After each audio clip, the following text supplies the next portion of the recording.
Il y a plusieurs années, ma femme et moi avons assisté au mariage d'un ami. Pendant l'action de grâce, les gens dansaient, comme c'est la coutume. Est-ce que tout va bien? Puis-je avoir un couple ici dans l'église, un couple assis l'un près de l'autre? Venez me voir rapidement. D'accord, venez ici. Ils dansaient, ils venaient de se marier. Vous êtes une bonne épouse. Elle montait les marches, mais ne trouvait pas son mari. Elle s'est arrêtée et a regardé en arrière. Je ne vous ai pas demandé d'applaudir, venez ici. Ici, à Ibadan, les amis de ces mariés sont des hommes très spirituels. Ils étaient présents au mariage et soudain, l'un d'eux a reçu une impulsion de l'esprit. Il devait rester juste derrière le couple qui dansait pour l'action de grâce. Vous savez, quand on vient de se marier, on est excité, on n'est pas conscient de son environnement, on ne fait que danser. Ils dansaient donc, et un petit espace s'était créé pour leur permettre de bien bouger. C'est alors qu'une femme étrange, qui dansait aussi parmi les invités, a voulu passer entre les deux mariés. Ce frère, poussé par Dieu, s'est tenu là. Alors qu'elle s'approchait pour passer, il a dansé lui aussi et l'a repoussée. Vous voyez le tableau? Elle a fait le tour 3 fois. Elle est revenue 3 fois, en dansant et en riant vers eux, cherchant à passer, mais le frère a dansé de nouveau et l'a expulsée du cercle. Après le mariage, cette femme est allée s'en prendre au frère. Pourquoi m'as-tu empêché d'accomplir la mission pour laquelle j'ai été envoyé par mon clan occulte? Puis-je prier avec vous? Tout arrangement spirituel contre votre foyer échouera.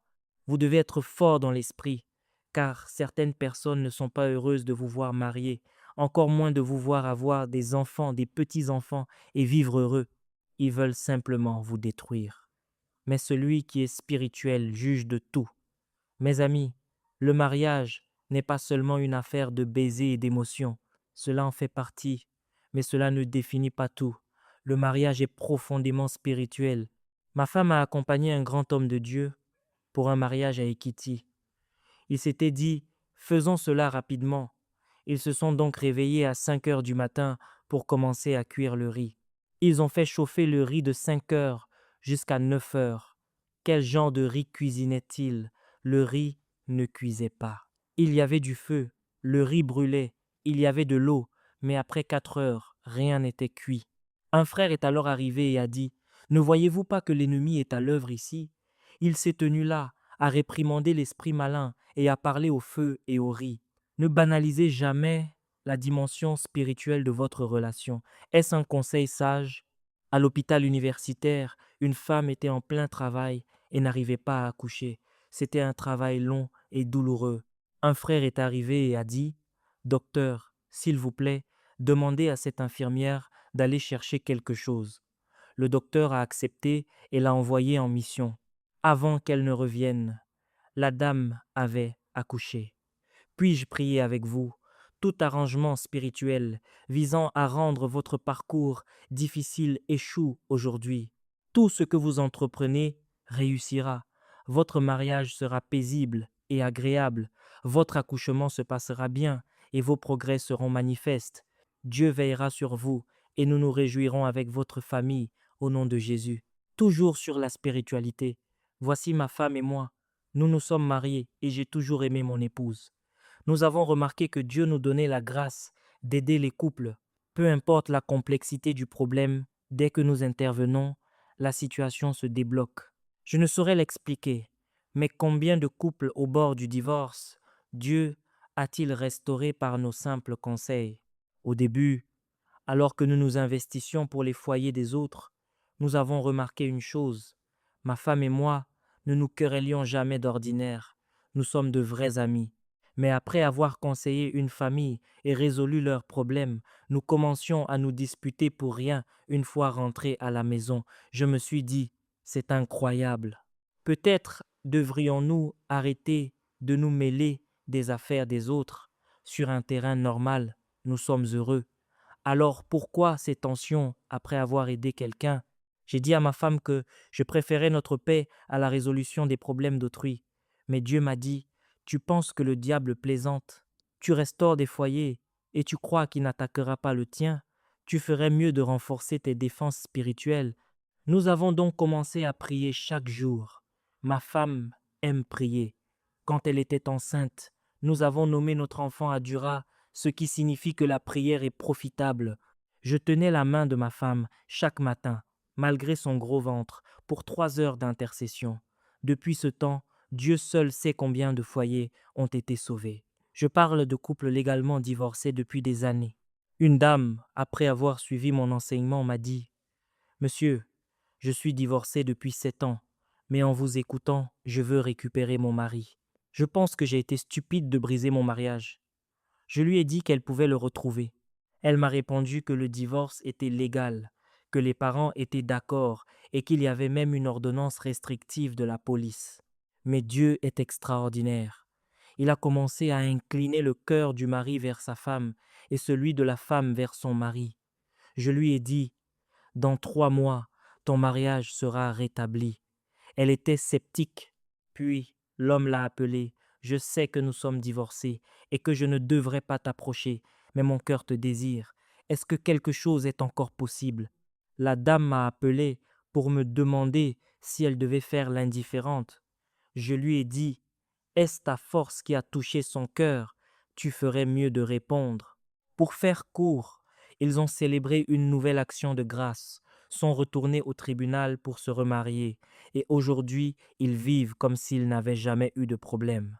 Tant que nous ne nous étions pas battus pour protéger notre propre mariage, nous nous disputions pour un rien après chaque conseil. Nous avons prié et nous avons gagné. Désormais, nous sommes à un autre niveau. Gloire à Dieu. Quand vous priez ensemble en tant que couple, vous voyez les choses de la même manière. La Bible dit que deux valent mieux qu'un, et que si deux s'accordent pour demander quoi que ce soit, ils l'obtiendront. Vous voulez vivre cette spiritualité, priez avec votre conjoint. Parlez-lui. Soyez amical. Arrêtez de proclamer que vous êtes le chef du foyer. On ne devient pas chef par des annonces, mais par les responsabilités. Soyez un homme responsable et votre femme vous honorera toute sa vie. Grandissez en sagesse. La sagesse, c'est de ne jamais envisager le divorce, car nous sommes le produit de nos pensées. Décidez qu'il y a des choses auxquelles vous ne penserez même pas. Ne menacez jamais votre conjoint. Si vous n'avez pas de réponse sur le moment, restez silencieux jusqu'à ce que vous soyez dans un meilleur état d'esprit. Ne battez jamais votre femme. Épouse, ne battez jamais vos maris. En Afrique, on entend souvent que les hommes battent leurs femmes, mais ailleurs, ce sont parfois les femmes qui frappent et menacent d'appeler la police. Dans les deux sens. Ne vous harcelez pas. La sagesse vous aidera à gérer les finances familiales pour ne pas vous retrouver démunis. Prenez votre cahier et notez cela. La sagesse vous aidera aussi à ne pas laisser des interférences inutiles entrer dans votre foyer. Toute vision ou prophétie qui brise votre mariage ne vient pas de Dieu. Dieu ne brise pas les mariages. Un homme riche avait divorcé de sa femme parce qu'un prophète lui avait dit que ses ennemis étaient dans sa propre maison et qu'il devait surveiller son épouse. Je vous préviens, si vous n'avez aucune vie de prière ni d'études bibliques, mais que vous courez après les visions, vous allez vous égarer. Cet homme, étant prudent, rentrait toujours manger chez lui. Un jour, sa femme préparait un bouillon de légumes. Elle était pressée et a jeté un cube Maggi dans la soupe chaude pour qu'il fonde rapidement. En servant le plat, elle a mis par mégarde le cube non dissous dans l'assiette de son mari. En voyant cela, l'homme a crié: C'est la confirmation. On m'a dit que tu voulais m'empoisonner. La femme a eu beau goûter le cube devant lui pour prouver que c'était du bouillon, il n'a rien voulu entendre. Le mariage a été brisé pendant 25 ans. Finalement, ils ont été invités séparément à l'une de nos conférences. J'enseignais sur le mystère du pardon. J'ai déclaré: si vous ne pouvez pas pardonner à votre conjoint, vous vous croyez plus grand que Dieu, car Dieu pardonne tout. J'ai fait un appel pour ceux qui voulaient pardonner. La femme était d'un côté, le mari de l'autre. En s'avançant vers l'autel, ils se sont aperçus. Au lieu de venir vers moi, ils se sont jetés dans les bras l'un de l'autre en pleurant comme des bébés. Cet homme était si reconnaissant qu'il nous a offert un terrain que j'ai transmis à une église qui en avait désespérément besoin. Le pardon est puissant. Ne brisez pas votre mariage. Vous avez investi 10 ou 20 ans et vous voulez tout quitter. Ce n'est pas sage. Les gens sages résolvent les problèmes, ils ne détruisent pas leur foyer. Comme on dit chez les Yoruba, il n'y a pas de problème si grand qu'on doive utiliser un couteau pour le trancher. On utilise notre bouche pour en parler. Parlez-en. Si vous n'y arrivez pas, arrêtez-vous, buvez de l'eau, dormez et recommencez le lendemain. Trois choses doivent grandir en vous. Premièrement, grandissez spirituellement. Ne manquez pas l'Église. Deuxièmement, la sagesse. Soyez assez sage pour ne pas briser votre union. Ne suivez pas les conseils de ceux qui n'ont pas de foyer stable. Restez là, même si c'est difficile. Nos mères disaient autrefois, je reste à cause de mes enfants. Restez aussi pour votre mari. Dernièrement, la grâce de Dieu. Ne permettez pas que la grâce soit vaine dans votre vie. La grâce vous donne la force de pardonner et d'avancer dans les moments difficiles. Que le Seigneur vous aide.